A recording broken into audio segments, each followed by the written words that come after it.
Isang empleyado ng City Hall sa Tuguegarao City sa Cagayan ang nahuli sa isang nakakagulat na video habang naglalaro ng computer game sa opisina.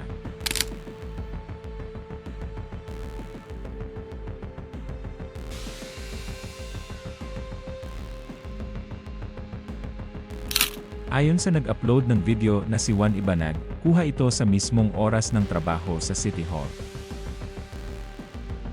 Agad na kumalat ang video sa social media, at maraming netizens ang nagulat at nagalit dahil tila walang pakialam ang empleyado sa kanyang tungkulin. Sa video, kitang-kita ang empleyado na nakatutok sa monitor, abala sa paglalaro, habang may mga papeles at dokumento na dapat sana niyang asikasuhin.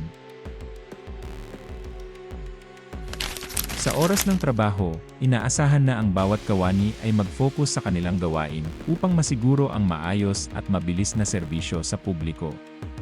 Ang ganitong kapabayaan ay hindi lamang nakakaapekto sa trabaho ng isang tao, kundi pati na rin sa buong operasyon ng City Hall.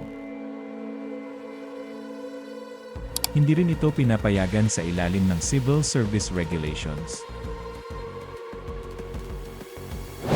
Obligasyon ng mga kawani ng gobyerno na magtrabaho ng buong husay sa oras ng opisina, at anumang personal na gawain na humahadlang sa trabaho ay itinuturing na paglabag.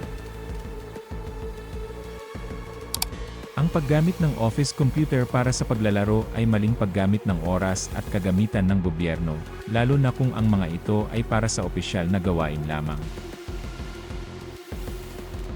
Bukod sa epekto sa trabaho, nakakaapekto rin ito sa imahe ng City Hall.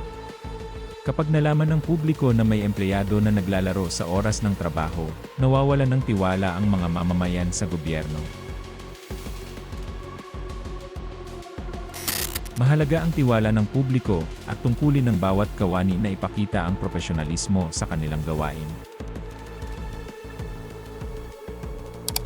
Ang video ni Juan Ibanag ay nagsilbing babala sa iba pang empleyado. Sa oras ng trabaho, dapat isantabi ang mga personal na gawain tulad ng paglalaro o social media. Ang bawat oras ay dapat ilaan sa pagtugon sa pangangailangan ng komunidad, pagpaproseso ng dokumento, at pagsisiguro na maayos ang serbisyo ng City Hall. Disiplina, integridad, at dedikasyon sa trabaho ang susi para maging epektibo ang operasyon ng gobyerno at mapanatili ang tiwala ng publiko.